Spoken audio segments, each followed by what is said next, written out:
Right, I think we are live now. Joe, let's start letting some people in here. Right. What's going on? How's everybody doing? What's up, Kyle? Hey, Patrick. What is going on? How you doing, Neil? You back to normal? Kind of pretty much as normal as I can be. Yeah. So one for Neil, 0 for COVID. Yeah, done. Done. Well, congrats, man. I know that's not a fun thing to go through. I hear. I don't know firsthand, but what about Paul Myers? What's up, buddy? Dude, everything's good. Awesome week. We're swamped. Best month ever Yeah. last month. It was absolutely crazy. That's great. I had to modify my deal that I was pumped about because they fucked me around a little bit, but that's Yeah. okay. I pretty much have half of what I thought I had. But Half I'll of what keep you them. thought you had in leads, or No, in vol, I said I had 5,000 a month, first month 7,500, then 9 grand. I sent them the invoice for 5 grand. They backed out, so I get a little pissy when that happens. So I maintained them at 2,500 bucks, but I won't keep them. I'll look around for somebody else, right? because I'm just delivering too much value, and Yeah. I hate when someone changes their mind. Yeah, it's if everything else is still in accordance, it's kind of like they're out of integrity, right? If you're still delivering what you said and what was agreed Yep. on. So at that amount, I think you had 3 sites or 4 sites that were creating this deal, right? Yeah. So- I gave them 3 sites. I threw in the 4th one. They're all clustered around the same area. Last month, those 4 sites brought in 176 total leads or opportunities. So, in a high-end niche, 90, 100 bucks a lead, like there's a ton of value there. They're getting it for 2,500. So I gave it to them for the first 2 months at that. And I said, we'll reassess in 60 days from now.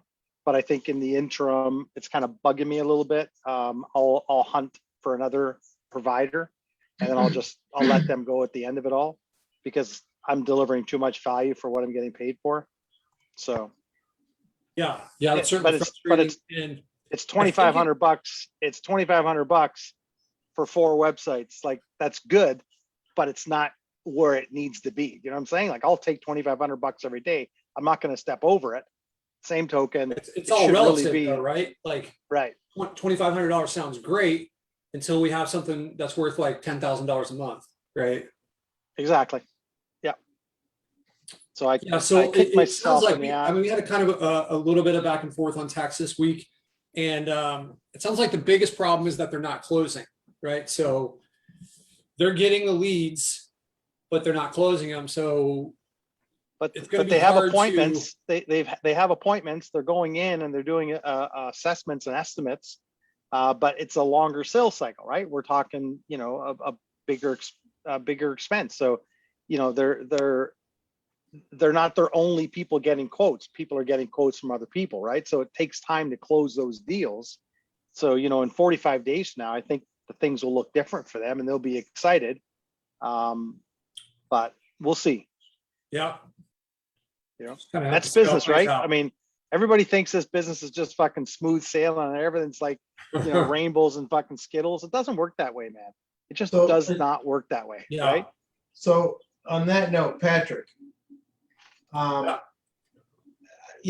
just now coming back at it, and it's, I think, a couple of months, leads are coming in. I've got some client, a bunch of clients, but is anybody else, like, maybe I'm approaching people the wrong way, but I have no problem getting clients. It's keeping them. So just like, for instance, over the weekend, I had a guy, I said, yeah, sure, I can take it. And, you can take the business. And then Monday, I get an email from him. I can't take any more business. I'm too busy.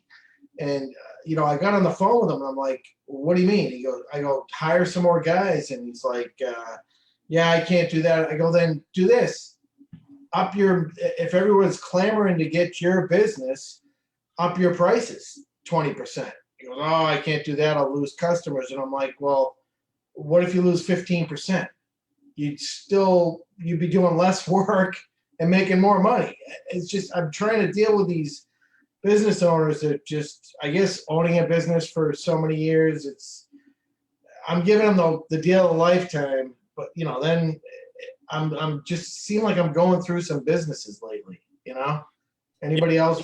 What's your approach? I mean, how do you pre-qualify? And I think that after a while, the pre-qualification, you get better at it, just kind of like hearing their attitude, their language, like evaluating them. How long have you been in business? How many crews do you have? Oh, I've been in business for 25 years and I have one crew. It's kind of a red flag for me, right? Yeah. There's only so much pre-qualification that you can do. And, Jeff and I, we still have this same issue regularly. Once we get someone locked in and we find the right client, then it seems like they're going to stay there for years and years. That's the hardest part of this business for me, is trying to find the client and, find the right client. But it's tough because, they say whatever, like 9 out of 10 businesses fail and all these statistics. And then when I was starting, I was thinking like, well, that's discouraging. And then I started seeing how other people were running their businesses, and it makes sense why that happens. It's just like a lot of these people, there's a lot of different things that it takes to be successful, no matter what business you're running, right? And it seems like a lot of these people don't have it, or they're unwilling to make whatever sacrifices are necessary to put themselves in that situation. And that might be figuring out how to hire people. Maybe you need to fire some people because the people you're paying are not doing a good job, right? And that's hurting your business. So I've run into this a lot, and I think, you run into, just like what Paul was saying here, where you run into these companies that they're just probably not going to be a good fit long-term, right? And it's good if they can pay us a little while we find who is, but it's also, it's incredibly frustrating when you're giving them leads and then they come and hit you with something like, I can't hire more people. It's like, well, you don't want to grow then. You said you wanted to grow, but you don't. Like, so I don't have a clean answer for you, but it's something that I struggle with. And I think you just have to get lucky once. So it's just like, let me cycle through everyone in this. Like, my attitude is I will cycle through every single company in the city if I have to find the right one, because I know that once I get lucky, then it's like this beautiful thing that can go on for years, and it just becomes mailbox money. And that's just part of what it is for us, right? We have so many different stages that we have to go through, whether it's building and ranking the sites or, finding the client, refinding the client, finding the right client, right? Maybe that's all one stage, and we've got to, you could probably figure it out. Maybe every market that I want to land a client in, I have to, on average, I'm going to try 4 clients. I don't know before I find the right. I don't know what those numbers are, but I know that's something that I struggle with too. And we all have like different things that we're good at and bad at. Maybe there's somebody that's better at that, and they just like can instantly know if this is going to be a good client. It's seems like a really hard thing to do, because these people are in there selling their business all day long. For the most part, these business owners, they'll be good about saying what they do. They believe in what they do, but when kind of the rubber hits the road, they got a blind spot there that they don't know about, or they're not being honest about. Right. So certainly something that I have no good solution for. I'd be happy if someone could teach that to me though. Well, the person that I was talking that, reneged on that, after that, I did the 100 due diligences, for JK, which was a labor of love. And after that, I was like, you know what? I did due diligence on everyone I was going to call and figured out my best to my worst. And the first person I called, which was the best, ended up, getting back to me and emailing me, and I'll take care of this. Looking forward to working with you. And I just, so like you said, it's a numbers game. I think this guy is going to be, I'll be doing business with him 5 years from now, which is great, but it's getting to that. It's a numbers game. Yeah. I mean, a lot of these guys are going to look good on paper, and then you're just going to have to find out the hard way sometimes that, you know, they've got their own things. They're maybe, you know, if you're a good salesman, you get these people excited, they want to work with you. It's a double-edged sword, right? Because they have this vision of where they want to go, but they might not have all their ducks in a row to get there, you know? So I've gone so far as to helping our clients, and I don't really do this for new clients, but we have a guy that's been with us for 1.5 years, and he was struggling to hire people. So I went and posted a job on Indeed for him. We like filtered down the people. I had one of my managers go through and look, say, hey, this is kind of what we're looking for here. And then he ended up hiring one of the people. So, you know, I think a lot of people might look at that as like, hey, I want this to be a passive business. And, you know, that's certainly not scalable if you're doing the hiring. That was kind of like a one-off for us. That was the only time we've done that. Part of it, the way I look at it is like, we're problem solvers for these people. And, you know, it's actions like that build loyalty and create a lot of referrals. And it's something that we've done in our agency that it's like, you know, if we don't need to look at our clients so much, and I'm not saying that you're doing this at all, Neil, but in general, we don't need to look at our clients as like, okay, like if I'm going to work, it's going to be like this. Like, you want that? Here's it's $300, right? It could be just like, let's, you know, I don't try to nickel and dime them. I try to, you know, just like help them when I can. If it's gonna be a big expenditure or work, then we'll put a price tag on it. But, you know, doing something we've done a bunch of different times, like, let me just like help the guy out, right? And what am I going to know? Like, what am I going to charge him $100? But now he's going to send me a referral for $2,000, like, because he trusts me more and believes in me. He's going to just like always want to be. So, you know, when you guys are charging things to people, realize that it's great to collect that money, but it also comes at a cost too. And you need to kind of like gauge whether this is something I want to charge for, or this is something I want to use to try to build the relationship for. You know, I always throw it out there in the beginning that, especially when I'm building credibility, you know, I say like, we work with dozens of clients overall, and I see the same problems over and over again. Like, I can't solve all of your problems, but if you need help, like, let me know. Like, maybe I have a tool in my toolbox. Maybe I have a perspective that will help. And I always offer that, and very few of them take me up on it. But I think that, you know, me trying to dig into their business a little bit more and at least offering, it solidifies the relationship. And then maybe they'll reach out to me if they're having an issue that maybe I can, you know, sort of find a solution before it becomes a real problem and, you know, prevents them from continuing with us or something like that. So I always offer. I think it's part of the game. Yeah, absolutely. All right, let's jump into it a little bit. I know I see some people posting some wins here. It looks like Leanne had a win this week. She client, oops, just jumped off my screen. Client for 1 lead gen, a request for a second, and a $900 website build. It sounds like a pretty solid week right there. Congrats on that. Really cool to see that. Looks like AJ has a $400,000 quote request that came in. Would be 20 to 30K payday for me. So hey man, good luck with that. Just getting your name in the ring there is you do that enough times, you know, those are going to pan out, right? Okay. Anybody else have some wins to share? Dave Stowers, what's up, brother? You're muted. I know, I just had to get my mouse over there. I just posted both on the chat here and on the Facebook feed. So I'm taking on a little something in Paul's area of the woods, right? Competitive niche, 50 plus pages right now. So not a bad space to be in. Not, you know, not complaining. Another 100 pages, service area expanded.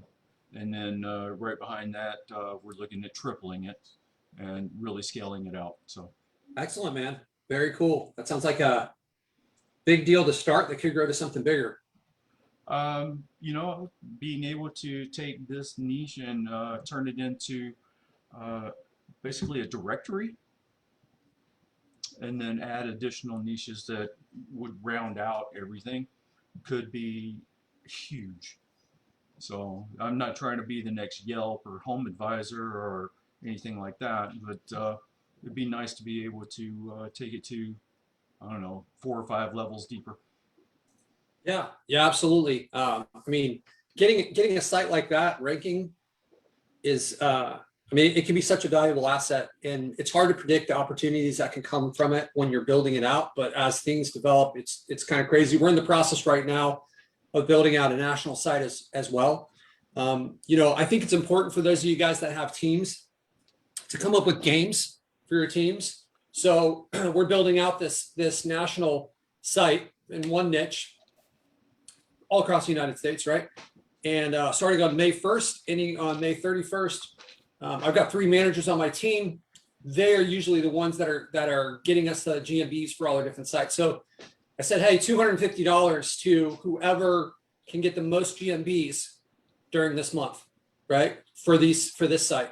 So, I'm not only am I paying them while they're doing the work, but now they've got like an incentive and there's a competition, right? So, I'm fortunate to have managers on my team that are competitive, and they like myself don't like losing. So, it's a great motivator to put this stuff in there, not just have it go like week by week where it's just like the same churning in, like the same thing. Let's mix it up and make it fun for our team. We can get more results from it. Like, competition is great for stuff like this. So, Patrick, if it's okay, I'd like to tack on the best part of this win is the fact that the site that I'm taking over is already on first page, and to win that and expand on it is like icing on the cake. Yeah. It's also nice to like kind of like throw some more wood in the engine that's like cruising down the tracks already, right? Where it's not like we gotta like push and get started. People that take over a site like that up front and be able to keep it moving forward with expanding like it is. But right. It's a sweet plan to take place. Yeah. Awesome, man. That's super cool. I'm happy for you. Congrats on that, Dave. So I hope everybody gets to this level as well. It's confidence. Yeah, absolutely, man. I mean, it wasn't long ago that you and I were kind of on the other end of this, right? Trying to figure things out and stumbling through the woods. Right. Hey, Paul's right there with us in that same time frame as well, right, Paul? Yep. Around 2016, 2015. Yeah. Yeah, I just had my 5-year. So I started this business model in April of 2016. So 5 years and 2 weeks for me. Yeah. So yeah, keep plugging away at it, and it does pay dividends. Nice. Yeah, absolutely. And you'll find that this isn't a linear business model. It's not how it works. You come in and you're starting out slow. Once you kind of start to get some of your processes in place, it might kind of like start to go up at this angle, and then you get more and more stuff figured out, and it can just be like, whoa, slow down. Like, it's just like, yeah. And then it's like Dave, you're going to lose clients. You're going to like get stuff suspended. We fluctuate between like, I don't know, if you look at our revenue, it's probably a fluctuation of $10,000 to $15,000 every 6 months, where it's like goes down and then it goes up a little bit more, and then it goes down and then it goes up a little bit more, and but it's trending upwards, right? And when you're at zero, I've said this a lot of times, it's a lot harder to go from 0 to 10K than it is to go from like 10 to 50. I've seen it in other people. I saw it in what happened with our business. So don't be discouraged when you hear somebody who's doing big numbers, because they went through the same process. That first 10K is about kind of getting some mastery in some of this stuff, getting your systems in place, learning, like filling in the gaps. Once you get there, then it's a question of applying the same stuff you've learned, but doing it in a way that scales, right? So rinse and repeat. Yep. You guys are a lot closer to big numbers than it might seem. That's kind of what I've learned is like, you might look at somebody that's doing $75,000 a month and you're at 2,000 and you think this is like a different world. Well, it may be a different world from like a financial perspective, but once you get to like 4,000, like you're a lot closer to those big numbers than it might feel, right? So Patrick, I'll end what I'm asking. Everybody else is sharing some wins. Let's get one from you as well in here. Say it again. Let's get a win from you in here as well. Yeah. Let's see what wins we had over the last week. I know that Jeff has some new prospects on the line here.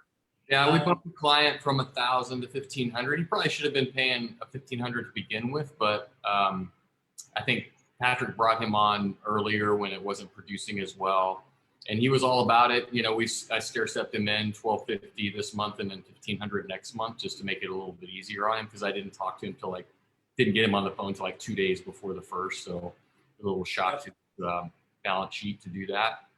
But the way we look at this kind of segues into a comment that Mark made in the chat here in Zoom, is like, it sounds like the stock market. So that's a good point. And, you know, ever since I started working with Patrick, I kind of view his portfolio as an asset portfolio, right? And a sort of a quantitative analysis, like the way we have it set up. It's not perfect, but we try to get the right data and the right metrics to continuously be hyper aware of what this thing is worth, what it's being monetized at, and what the potential is, how we can utilize our resources as far as the team and whatnot to boost it up. If we have a great opportunity, we have a great client that can handle more business, then let's focus on boosting that site instead of some other site that we don't have a client for, we don't have a good client for.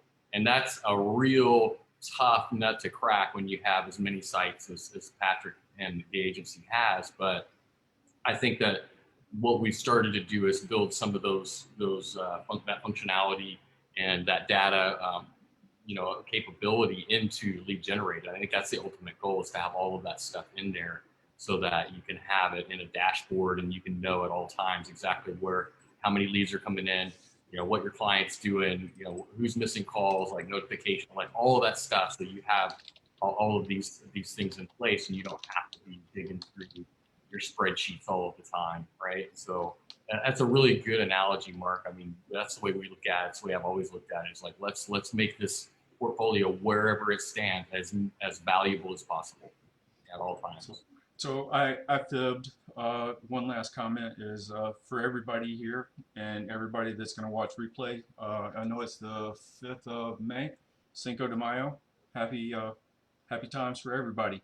Let's keep moving forward, shall we? Yeah, absolutely.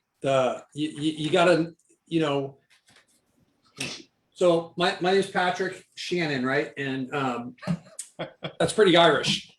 And there's St. Patrick's Day. And I'll tell you, I didn't even realize it was St. Patrick's Day, because like I should be someone that should know that at some point, right? And then I didn't realize it was Cinco de Mayo. So, you know, when this happens, it's always kind of like a gut check for me to stop and realize that we got to celebrate, and not just like your work in this industry and this business as a business owner is never going to be done. So you got to have time to like step away from it. And, you know, that's something that I'm personally making some conscious efforts on. All this work we do, the money that we bring in from this, like it's about creating enjoyment for ourselves in the end. And, you know, it's obviously an important goal to help out our business owners, but you got to take time, Cinco de Mayo, find a way to have some fun with this stuff. You know, that's something I'm fortunate to have Jeff in our agency. He's always kind of like making sure that I remember to do that. But I just want to remind you, I think it's just a really important thing for all you guys to be stopping to do that. We did have another win, right? James, I think Jeff James is about to go from 3,000 to 4,500. Yeah, that's a good point. And going back to finding the right client, I mean, this was one that I was working on for months and months and months. Cold call this guy. We've talked about him before, I think when we first brought him on, where he's like 24 years old. His dad had his own business in the same niche, you know, while he was growing up. So he knows the business cold, and he's really, really aggressive, and he's obviously super smart if he's already running a successful business at 24. But then this influx of leads, like we had 2 states that were producing really well and just couldn't find the right client. And I think one client that Patrick brought on in the beginning built the asset for, and then the guy bailed. I could never get him to come back around and pay us for what was coming in. And then it just built up and built up. This guy took the first state, and then the other state became available. It's like, hey, James, do you want a whole nother state? And he's like, hell yeah. And so next thing you know, he's taken both states. And now the leads, I did the lead count for last month, and he's gotten 165 high dollar niche leads in the last 30 days. So it's like, all right, how you doing? You know, start checking in with them. And he's like, yeah, we're rocking. We're doing good. I'm getting another crew in place. And it's like, all right, so I'm going to be buttering him up this month, right? Like, hey, this sounds like it's going great. And then boom, you know, last week of the month, I'll be like, hey, it's time to boost you up a little bit more, right? So Right. So I've mentioned this in the past, but it's makes your life a lot easier if you prorate your customers or your clients so that the billing is on the first, because then you can kind of always know, like that second half of the month, Jeff and I are kind of in this mode of who is not paying enough for what we're giving them, right? And then we're trying to prep them for the beginning of that next month. We're like, okay, like we do, but so on the first, we would really like to move you to this, right? It's absolutely not something that is like greed, right? We're over delivering for these people. Like even when we move this guy to 4,500, I mean, honestly, this guy should probably be at 7,000, right? He's at 3,000 now. And like Jeff said, we went through multiple clients and then we found him and we had another client in the other, like the bordering state. So it was just kind of like state. We got the northern part of one state, the southern part of another state, two different clients, same niche, just one person flaking after another. And then we find this person who takes both of them. And, you know, now it's going to go from 1,500 to 4,500 in what looks like 3 months, right? So after not having a client for, I don't know, a year or more. So you guys hang in there for those. They're frustrating situations, but it's just like, you just got to get lucky once. That's all. It's just get lucky one time and then you can have it in position for years, right? So awesome. Yeah, this one in particular, Patrick did a really good job. I mean, Patrick's really good at you know, positioning what the asset should be valued at in the future. And this guy was on board from the beginning as far as like, yeah, we're going to be increasing the rent here as we move forward. And he's like, all about it. As long as I'm making money, I'm willing to pay you guys. And I think Patrick started saying the numbers on that call, that first call, where a client like that, I'll bring Patrick in on a closing call because he's really good at anchoring and things like that. Whereas I get too excited that I get a client, you know, and I forget to anchor and then I have problems later, you know. Patrick can kind of clean that up a little bit for me as we're closing. So we're really good in that dynamic.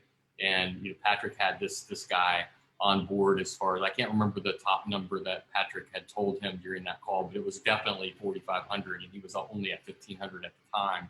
So he was already like, yeah, I'm all about it. I'm going to get there and let's do it. So all of those framing and seating things, they become really, really important in these moments where it's time to raise the rent. So just always keep that in mind as you're having these conversations that, you know, we want it to be fair, you know, we grow, you grow, you know, we grow together, like all of those things. So, so they're not shocked or they think that they're getting ripped off later on.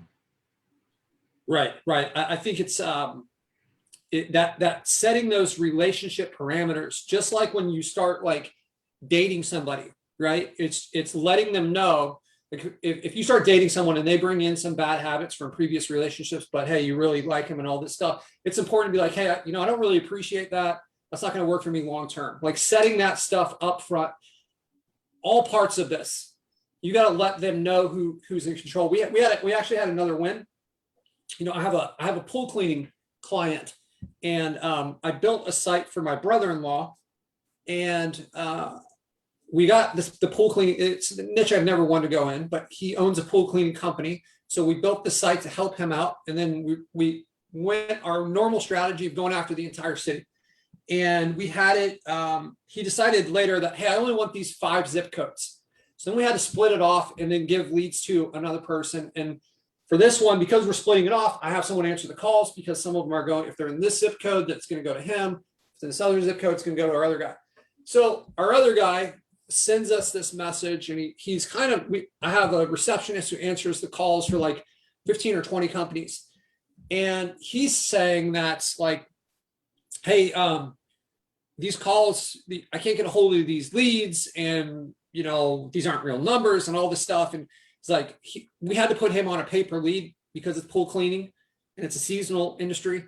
So hate being on paper lead. And this guy keeps on trying to reduce his bill by saying this isn't a real lead, right? So, you know, I had to have a hard, like a takeaway with him. And I was actually having a conversation with Ashley and Michelle from, you know, Michelle Back and Ashley De Piano. So Ashley's going through something similar. I know that a lot of you guys go through this, especially if you're on paper lead. One of the reasons I like the flat fee is you don't have to have this conversation. I'm looking at the leads that are coming in, and I'm looking at the fact that we have 15 or other 20 companies that none of them are saying what this guy's saying, that the leads aren't, I can't get a hold of the phone number, all this just seemed like nonsense to me. So I just told him like, hey, it doesn't seem like this is a good fit. I actually had this conversation twice this week. So this doesn't seem like this is a good fit.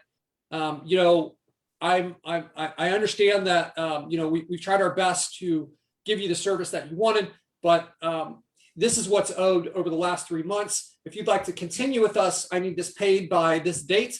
If it's not, no hard feelings, we'll go our separate ways.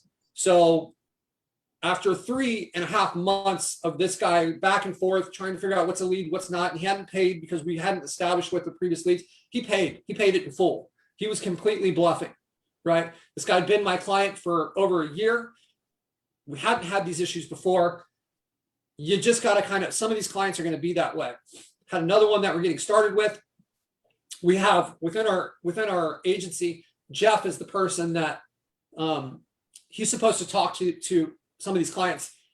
This guy kept trying to go around Jeff and trying to get to me, and you know, sending me some aggressive texts of like, hey, like we charge a startup fee, and he hasn't really got his return yet. We're only a couple months in. I told him like, hey, I'm not sure how long this is going to take.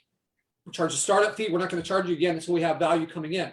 So he was saying, hey, I haven't got a return on investment. I said, look, man, seems like we're having a lot of back and forth problems here. Why don't I just refund all your money to you and we can go our separate ways? Because this is not the type of relationship I want. Immediately he said, no, it's fine. Let's continue. So now he's going to think twice. I've set the relationship parameters. I'm letting him know that this is not acceptable, right? This is not how this is going to go. I don't want clients like this. I told him we got clients all over the country. We have zero problems with them. We've got 65 clients or whatever. I'm not looking for more clients. I'm not looking for clients that are going to cause a problem. I would not rather make less money. So why don't I just give you a full refund?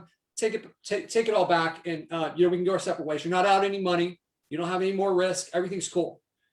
So now he kind of like, you know, backed up and said, okay, look, I don't want to do that. I want I'll go through Jeff. And so like, you guys cannot let these people run you over in these situations. And for those of you that are females out there and you're working in a contractor space, this is going to happen to you more often than it will be to some of the guys. Okay, you like I said, we are going to have our separate challenges, but you know, some of these contractors are going to look at women differently than they look at men, especially somebody who is kind of like has a you know, a stern, dominating presence as a man. Like, you need to be gauging this and kind of like what's your gut telling you with this stuff, and then making a reaction for it. We train these people on how we're going to be treated. I've said this before. One of the mantras that's always going through my head is like, you get what you tolerate, right? You get what you're willing to accept. And if you're willing to accept it, then don't have a problem with it. Like, I think we get upset when we accept it and we just expect it to be something different, right? It's just not going to work that way. So, you know, I think that's kind of part of what Jeff is talking about here when we're anchoring them. It's like, I'm letting them know like, hey, this is what we think a lead is worth in this industry. So this is how many leads are coming in. I know that, you know, you're at 1,500. I think this is really a $5,000 a month site. That's a big jump. So I'm going to work with you on a way to get it there. But long-term, it's not going to work for us if this isn't fair. So I'm setting the tone. I'm letting him know that I'm going to walk away if he doesn't, like, you know. So this needs to be based on real numbers. And that's kind of the tweak that Paul said that we made, where we went through and we calculated what we thought the leads were worth, how many they were. And then we said, this is the number, right? So he got them to agree to that. And then they kind of like backstepped on it. But now, like, it's pretty easy to determine what it's worth, right? And once you know that, then it kind of goes back, you get what you accept, right? you're willing to accept a third of what it's worth, then that's fine. For me, I feel like I work too hard and this skill set is too valuable to just give this stuff away at 30% of what it's worth, right? It's so, but you guys, like I said in previous calls, you're going to have to, everybody's got their own set of challenges that we're going to go through, right? I have my challenges. For me, sales was not the challenging part. Other parts were. For other people, sales is the challenging part, but other parts are easy, right? So you guys need to be self-aware enough to identify this stuff and then come up with an attack plan, right? Identify the problem, write it down. So everything seems a lot simpler when it's written down. Like, okay, where am I confused? Where am I stuck? What am I struggling with? Write it down. Right now it's out in the universe. We can start to like kind of chip away at it, come up with a plan for it, right? Rather, you have all these like kind of problems. You maybe got like 6 or 7 problems in your head, and it seems like there's 100 because they're all, you know, interwoven, but you just kind of write it down. It kind of simplifies things, zoom out a little bit, take a deep breath. All right, so it looks like Spencer had another win too. Congrats, Spencer. I know that you're kind of new to this game, and is this your first paying one? Oh, you're on a call, brother. My bad. He's probably muted out and doesn't even know. When you watch the replay on this, congrats, Spencer. All right. Cool. So I wanted to add real quick, Patrick, that client that was trying to go around me and take up Patrick's time, I mean, he's a difficult client, and we knew that when he first came on, and we decided to move forward and try to work with him. And those are challenges that maybe we created for ourselves because we kind of knew a little bit about what we were getting into. And so then it's like, well, can we train him to be our perfect client or not? You know, and it's like, I get frustrated, I get triggered sometimes when I'm dealing with him, and Patrick knows this because I message him about it, but it's like, it's up to me to be the sales guy and be like, okay, it's not personal. Like Dave's putting in the chat, it's just business. All right, so how can I turn this guy into what I want him to be? And one way to do that is to banter with Patrick and get him on a call where Patrick can set the boundary and say, no, dude, you're going to operate under our parameters the way we do it at our agency, or you're going to not be our client anymore. And it's your choice. So sometimes you have to, like, you know, do that and, you know, twist their arm and, you know, put their face in the sand or whatever you call it to get them to move and in their mindset about how they're going to treat you.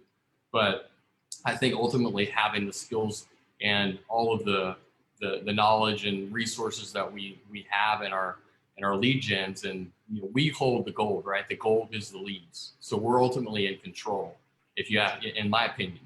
And so, like Dave's saying, you have another potential client. Well, I didn't have another potential client for that, but I know I could get one, so I'm willing to go do that rather than work with somebody who's going to be hassling me all the time or not, you know, ignoring my calls and trying to eat up Patrick's time where he just doesn't have it. So everybody's situation is different. Everybody's agency is set up different, but I think this is a really important that we're bringing out these issues as far as like client control and, you know, like how to help them, but also how to teach them how, you know, to deal with your agency in the way that it's going to make it the most efficient, the most profitable for you, because, you know, you have to be in business for yourself too, right?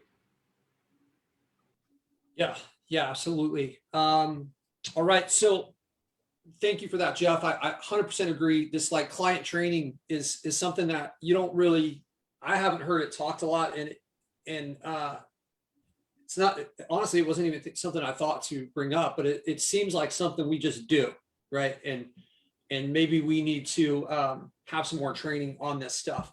I know that we've had a few questions I posted in here. What are you guys struggling with? And I see that Matthew had posted, not quite sure how to pronounce your last name. Is that Matthew or Quinte? How do you set up your LG portfolio, one niche in many cities or many niches in one city area? So like anything, it depends, right? And this kind of touches on Lisa's questions that says, I would love to see your discussion about rural marketing. I haven't been able to find much of topic within the groups, a lot of areas in the Midwest, county rank rents. So here's my thought process on this. You know, one of my favorite analogies for this is this antenna analogy, right? And that kind of like works for our GMBs, but it also works for our websites. So I'm gonna make a drawing here. Hold on one second.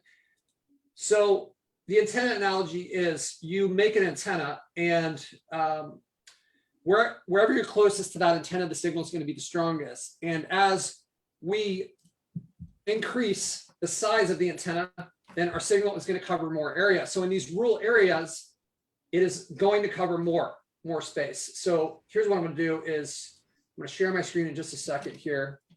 Go to Google Maps, and let me just kind of zoom out of this here.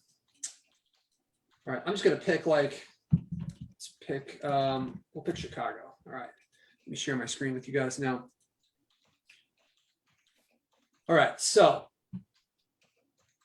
here's Chicago, right? It's one of the biggest cities in the country, so this isn't necessarily rural marketing, but we'll start with this and we'll kind of go from here. So if I was going after Chicago, there's plenty of people here for one site, but we recently took on a client in Chicago, and our strategy is not to only have one site, because Chicago is made up of so many different big city areas.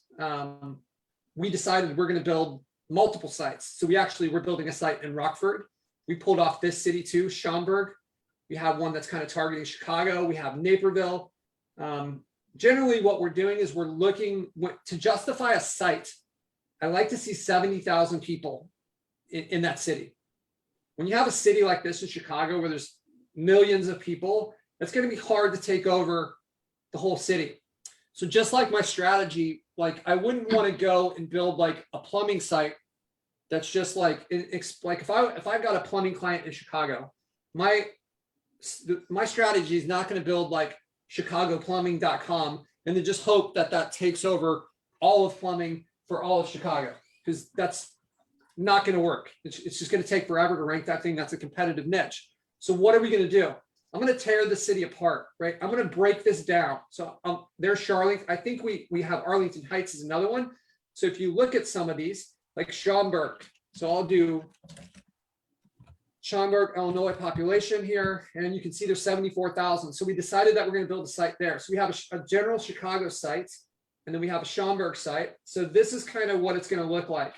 We've got this area here, and I've got my Schaumburg site, and hopefully, we'll say this is the Chicago one, right? So this is how it's going to start. When my website first starts, it's going to be really hyper local, and whatever GMBs I get are going to be hyper local, and the same for Schaumburg. As I build more backlinks, as I get more reviews, this site is going to start to cover more area. So it's like our antenna is getting bigger, right? And the same for Chicago. Problem is, when you're in Chicago, just like an antenna, when there's mountains around, there's going to be a lot of interference. So for the antenna analogy, that interference is going to take the shape of our competitors, right? So our competitors are going to be in there hurting our signal. So we got to be a lot stronger than them if we're going to have that kind of domination. So what if I do this though? If we say that this area here, which is a huge area with a ton of people, is this blue circle is the area that my client could potentially cover. And if I just built this one site here in this like really competitive area, it's just not going to go very far. But when I start stacking these up, it's going to go further, right? So I think we have the Arlington Heights site. We've got the Schaumburg site. I know that we have one for Naperville. So this one maybe is up here. So you can see I'm starting to peel off chunks of this. Depending on the niche, you may want to divide this differently too. So if I was doing plumbing in Chicago, it wouldn't be like I would have like a general plumbing site for Chicago. And then my goal is, over the next 2 years, I want to be the #1 plumbing site for like plumber near me and that type of thing. But I know it's going to be such a ultra competitive niche. It's a huge city. It's just going to be really tough to do that. So you divide up the city geographically, and you can also break down the niche, right? So maybe I have a plumbing site, and I have a hot water heater site, and I have a drain cleaning site, and I have maybe like a water filtration site. So I'm pulling the niche apart and I'm pulling the city apart. So Google wants to match things with the most relevant. So if we think about relevance of, if I search for, hot water heater, and my site's about hot water heater, then maybe I'm more relevant than someone who's plumbingchicago.com, because I'm a specialist in water heaters, right? So if I am in Arlington Heights and someone searches for plumbing, then maybe they search plumber Arlington Heights, then I'm more relevant than someone who's over here in, like, that's just like targeting all Chicago.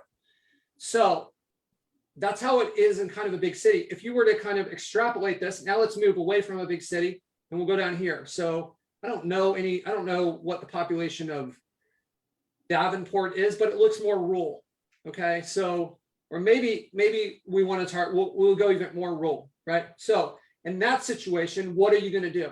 Like, you don't want to build your site for this like Galesburg, because maybe there's only 10,000 people or less in that area. I have no clue. So I don't want to build one for that when it's 70,000. So what would I do in that situation? Well, if it's a niche where I think the person's going to travel, or maybe it's a company that has crews all over the place, and hey, we can hit any part of Illinois. So then what I'm going to be doing is I'm going to be going after, like, if we stick with plumbing, this is just like a terrible analogy. Maybe let's go to deck building. So let's say we go to, I just wouldn't want to send you guys to plumbing. Maybe I build like deck building Illinois, right? And then I'm setting up my GMBs over where I'm going to set one up in Davenport, and I'm going to set one up in all these different parts of the state. So it's going to be like deckbuildingillinois.com/Davenport/ it looks like Freeport or Galesburg, right? These ones out here are going to have kind of the language that we use in our agency is they're going to have more legs, right? There's not as much interference. So if I set up one here, it's not going to look like this, like it may be in Chicago, because there's so many competitors here. It's going to look more like this, right? It's going to stretch a lot further. You guys have probably seen this when you're building out your sites. When the population is smaller, the signal is going to go further, right? So you have to be careful with how you name things when you're in this rural area. Like we've been taught, if we're going after Chicago, then we could say, hey, plumbing Chicago, or something like that. But out here, because this is such a small city, we may want to use like a more generic term. So it could be like plumbers of Southern Illinois, but you also want to blend it with some sort of branding so it doesn't look like a lead gen, right? So it could be elite plumbers of Southern Illinois, right? Or whatever your keyword is, get it in there with a couple of ones that kind of water it down a little bit, but don't restrict you geographically, right? So I don't know. I know that there was a few people that had questions on this. Does that kind of clear things up, or are there still more follow-up questions associated with this? I don't know if Lisa and Matthew are on the call. I just want to say this stuff is gold. I mean, when I first heard Patrick talking about this analogy of the antenna and breaking it down by geography and niche like that, I mean, that's when I knew Patrick was like for real. Like he knew what he was doing, because I was struggling to set up my sites and my GMBs. And when I saw that, I was like, wow, that is the roadmap to follow. So I hope you guys are paying attention, because this is solid gold right here. Yeah, absolutely. It's exactly how we set things up. So it's going to depend on all these different variables, like how tough the niche is, how populated the city is, right? I guess those are going to be the two, and maybe the client, what area are you actually trying to target? So you got to kind of like slow down, think about this thing from a more metagame standpoint, just kind of like step out and be like, okay, what are the areas I'm trying to target? Let me build that strategy around there. One of the things that we do is I don't know if you guys had used like My Maps. So when we're in our when we're kind of in our planning phase, let me see if I can find one of these. Okay, give me 1 second here.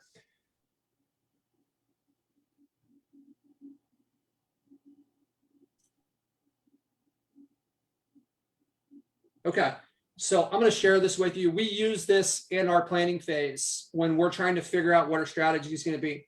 So this is in kind of Northern Virginia, right? So we'll go through and we will make a list. So this is really easy. You can come up with points. So we'll go through and we'll make a list of the areas that we want to target just so we can kind of get our eyes on the locations. We'll also go through and we're going to list off what cities, what's the population, what's the area that we want to target, right? What's the population, what like cities make up that area, right? So this one may be a bad example because these are like, a lot of these are small, but these are areas that we wanted to hit when we were going after it. So we're getting a visual on this, and then we'll have our GMBs. So these are our target areas. You can change the color of these things. So we'll have our GMBs and we'll put those on here too. So then we can see where our stuff is located relative to the areas that we want to attack. And we know where we need to get more GMBs, right? So it's just like taking a little bit more time up front to get organized with this can really help the success of your project and help you come up with a game plan. One of the things that we do when we choose our area and we know where the center of our target area is, okay?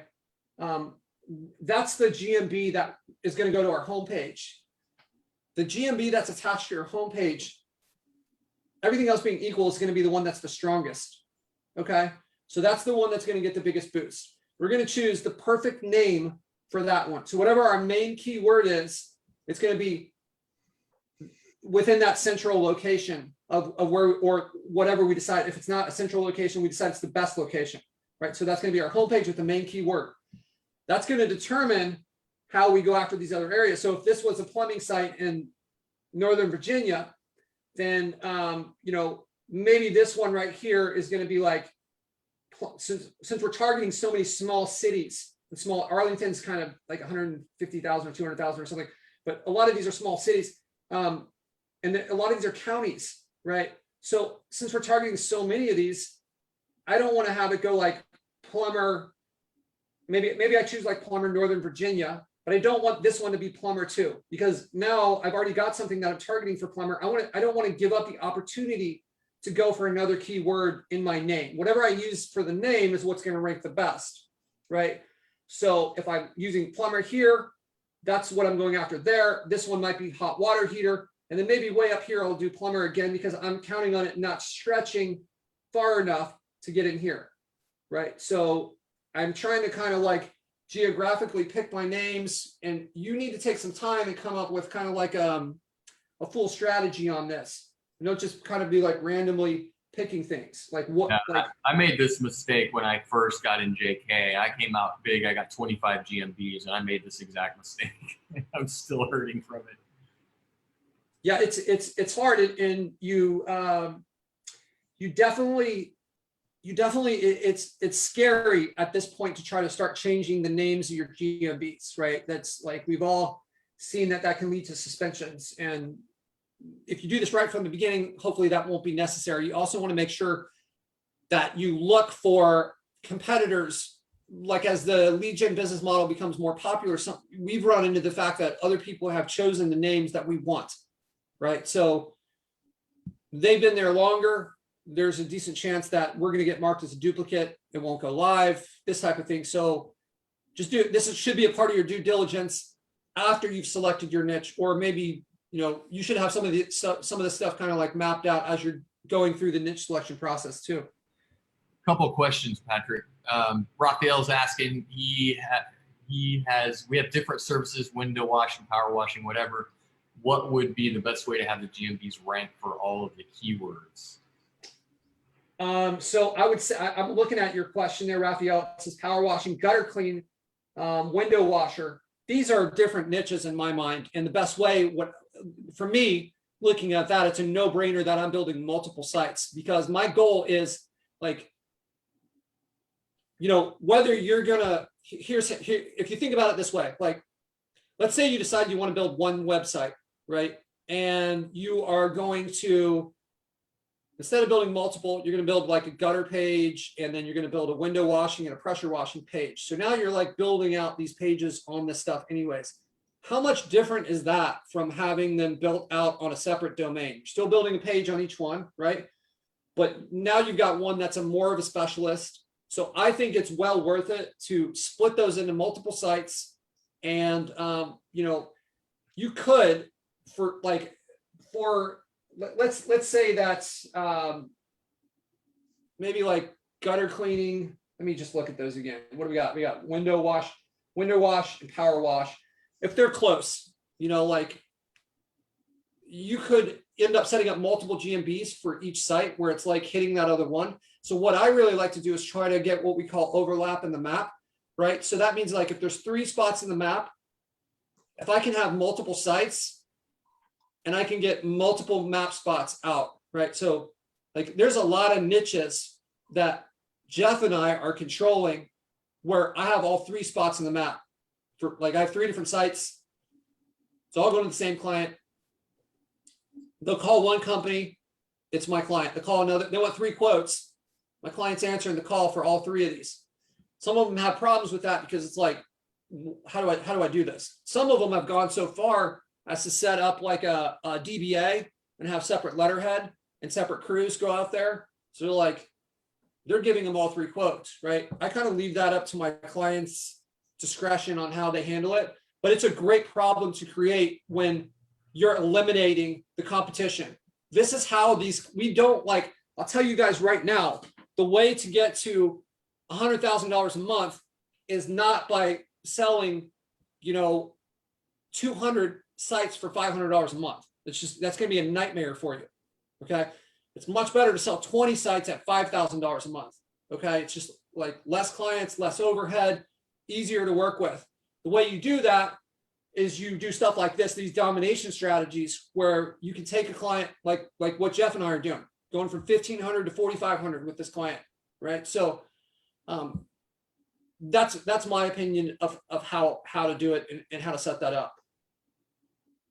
Do you see Dom's question, Patrick? So what content do you guys put on each of the cities being targeted? I'm assuming he means city pages. Is it related to the niche or maybe a place in that city?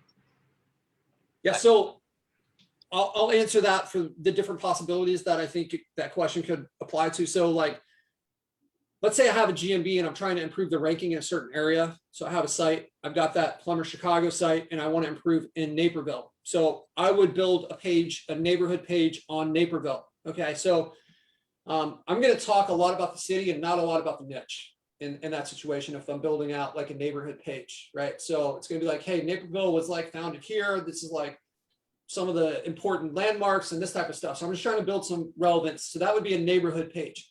If I have a site that has like multiple GMBs, so maybe I have like a Chicago site and I have a location page for Naperville. Now I'm building out that Naperville page to be just like a home page because that essentially is the entry point for that GMB. So you don't want it to be like some weird like Naperville monument page when people are coming in from the GMB. You want it to look like a home page. That's their first impression of the site. So that's going to look just like a normal home page, right? So I thought I had a third scenario in my head, but hopefully one of those 2 answers, like Raphael, what you're, or Don, what you're looking for there. Jeff, do we have any other questions I need to catch up on? That looks like it's all caught up. Don said he got it. Okay, cool. Right on. So, so yeah, my goal is to kind of keep these calls in an hour. I know that, yes, Paul, My Maps is still available if you just Google it and search for My Maps. It looks like there's one more in the chat there. It says, I've done chicagoplumber.com/ with an H1 title Premier Plumber in Chicago County. Not 100% sure. My apologies, Mark. I'm not 100% clear on. Yeah, I wasn't sure that was a question. I thought he was just kind of like. Yeah, that might not be a question. No, basically what I was saying is that I'll take a large area like a county, and then I'll take the city that's in the very center of that county, and I'll make the domain name have that city name. And then my H1 title will target the whole county so that I try to, make the antenna go as far as possible. Yeah, I like that idea. And, you know, in some parts of the country, if you look at the search volume, people actually search by the county. I like it better in those situations personally. Like if it's not lining up with the search term, then it's good to kind of like improve the Google intent and let them know where we're covering. But I guess I would personally favor trying to get the H1 to line up with the search term. There's a lot, like as we kind of started this call with Dave, where it's like, how do you structure things when you're setting up almost what we're getting into is like how to structure things when we're setting up a directory. So one way it could be is you could have like your homepage with like a list, another page that says service areas. And on that service areas page, you could list off your counties. And then like, it could be like Chicago County. When they click on that, you could have some of the cities that you're covering. And the URL structure could be like chicagoplumber.com/Chicago County/Naperville or whatever the city is within it, so that we're really communicating to Google the areas that we're covering. If you look at like Domino's, or I think Domino's, or some of these like nationwide sites, that's how they set things up. It'll be like domino's.com/Ohio/Cincinnati, right? So that's certainly a good methodology to follow. So I know last week we went for like 2 hours and something when we had Caleb on here. I really want to try to like anchor these calls to be around an hour, but I'm never going to leave it. If you guys are struggling with something, I want to make sure that I take care of it. So before we jump off here, is there any additional questions that I can answer for any of you guys?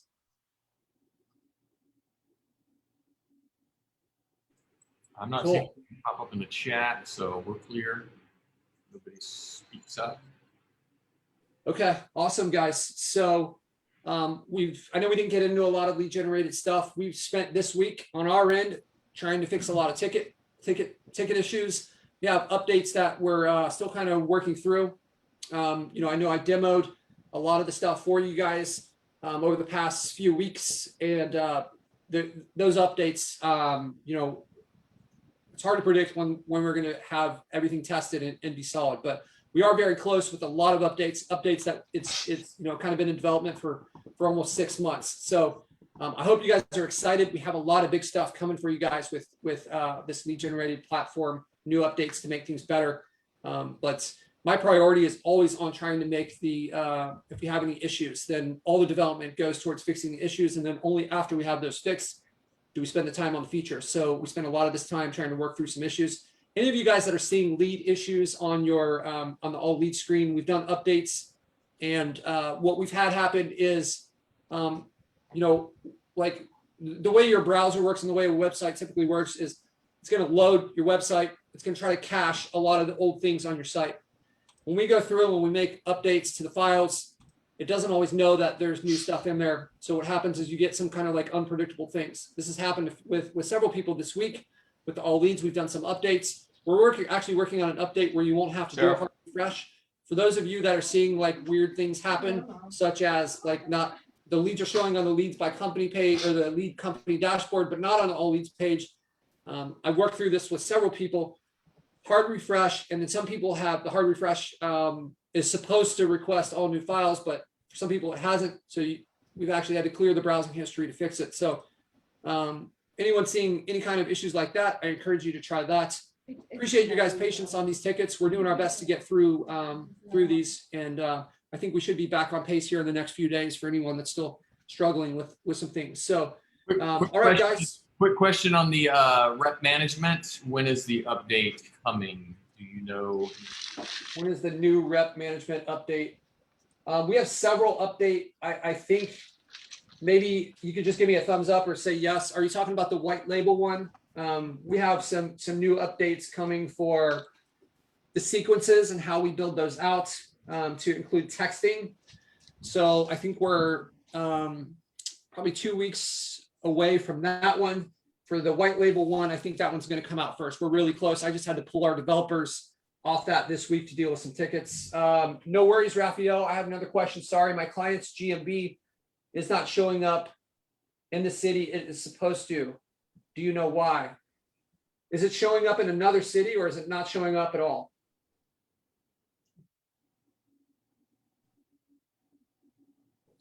So we'll give him a second to answer. Yeah. So the white label, the white label stuff, I'm really hoping to have out in the next 10 days or so.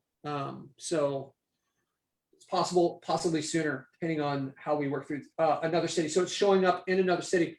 So Raphael, so it sounds like your GMB is live, and I would certainly be checking I'll be checking the service areas. I would also, when you say the one that it should be showing up in, is that the one where the GMB postcard was actually received, or is it was received in this other city? Because like if we go back to this antenna strategy, wherever it was received, that's where it's going to be the strongest. And if you don't have the service area, including that area, then it's probably not going to show up in that. It can show up in that area, but it's just, you're telling Google like, hey, this is the area I want to service, right? And then if Google can't find anyone in that service area, then it'll stretch beyond that. But that would be certainly something I would check. I don't know. I don't know if that's the issue. There could be several things that are causing that. It could be incredibly competitive in the city that you have it set up in, and it's kind of weak over in this other area. Unfortunately, with everything with Google, there's always so many variables. Yeah, so Spencer, I would check that. I've had two recently. Spencer, you're on this call, right? Can you chime in? Turn off your Yeah, man. So I had two that I had submitted about the same time. One was, and it was actually through somebody else's verifying without a postcard. So I wonder if that happened with Raphael, but it was, I'm guessing, however, somebody would instant verify. I have a site that's supposed to be in Arizona, showing up in Florida. And then I have one that's supposed to be in Fresno, showing up in some other part of the country. Can't remember specifically. So yeah. You know, those phone verification methods, you guys are going to see these out here. And I've talked to you a little bit about this in the past, Spencer, but they're unpredictable. And I'll tell you, there was a time, it was probably 2 years ago. I think at that point, we maybe had 250 GMBs, 20 of them had been phone verified. And then over like the next 6 months, we lost like maybe 21 or 22 GMBs. And we lost every single phone verified. And then we lost like 1 out of 230 of the ones that weren't phone verified. So I don't mess around with it. I like the postcard. We've got the postcard stuff ironed out. It's obviously become more challenging, but when you start investing, like we're building up reviews, we're paying for citations, like all this stuff we're doing, to have it just kind of the rug ripped out from under you is, I just like, I don't want anything to do with that. And I've heard of this happening too, where you like pay a service to kind of like verify a GMB, they do this instant verification, and now it's like, this thing's all over the place. It's like, so I would be looking into the GMB and with some of these phone verified ones, they could tell you that it's in this area, but like where was it actually verified? It's like, I don't know. It's just like some service is telling you that it was verified here, and like we can't really prove it because the address isn't visible in there anymore. And it's just, it's hard to know. It's hard to know how to fix that. I think maybe Raphael's situation is slightly different than yours, but I believe that your problem is 100% related to that like verification service. I've had that happen exactly 0 times. We have over 500 GMBs. I've had that happen exactly 0 times with postcard GMBs, right? That's a pretty decent sample size. So you think in reaching out to Google, it's not going to even work either. So you blow up that GMB and start over. I would almost like, GMBs have a like value, like if it's showing up in Florida, where in Florida is it showing up? I don't recall. Let's say Orlando. Yeah. Let's say it's showing up in Orlando. I would look at the potential of like building a site around that GMB in Orlando and just being like, oh, okay, like this thinks it's here. I'll turn this into something of value. So just modify the name. So if it says Fresno, whatever, modify it to Orlando water restoration or whatever it is. Yeah. It might get suspended with messing with it too much, but It might, especially if you change it to like a city. But what if you changed it from like Fresno to Elite or Premier? Yeah. Right. Or you could change it to like Bob Fresno's water. Like, I don't know. I would look for a way to be creative with it. And I just forgot to put my first name on it when I created it. there you go. Like, Duh. right. Fresno And then- Brothers. I don't know, Yeah. like something like that. Fresno Brothers water installation. Like the problem that you're going to run into if you do something like that, though, is like you put it in there and the person thinks they're calling Fresno Brothers, and then they end up with like, you know, Tom's water installation, and he's like, I'm not a like I don't know. Just that would be my mindset though. I think you're going to have a really hard time moving it from one place to another. It sounds like it's already there, right? So it's already in, like, let's say Orlando, right? So it's already there. I think if you try to move it, that's going to be, I mean, that's like trying to change the address somewhere. Whereas you change the name, but you change the name in a way that is not so aggressive. I think you might be able to do it and then monetize it through whatever the city that it thinks it's in. Raphael, I think your situation might be different. I think that yours might have a service area issue. Congrats on the win, Spencer. Small one, man, but yeah, You got a it's, double win. I did. Yeah, you got a house offer accepted. Yeah, true, dude. But that's turning into be a mess. But yeah, man. Temporary mess before it's before Yeah, man. I won't be happy until I actually have the keys in my house in my hands. So yeah. yeah. All right, guys. Well, let's call this one a wrap. You guys have an awesome week. Let's create some wins for next week. I appreciate all you guys chiming in here. I'd love to see it if there's a volunteer for next week. I think maybe I forgot to request it last week, but if you guys want to do the spotlight thing for next week, then throw it in there and we'll highlight you in the next week, and I'll dive into your business for 10 or 15 minutes and give you kind of like a one-on-one coaching in front of the group. All right. So you guys have an awesome week. I'll see you guys in the group. Take care. Thanks, Take care. Patrick, Jeff. Thanks. Take care.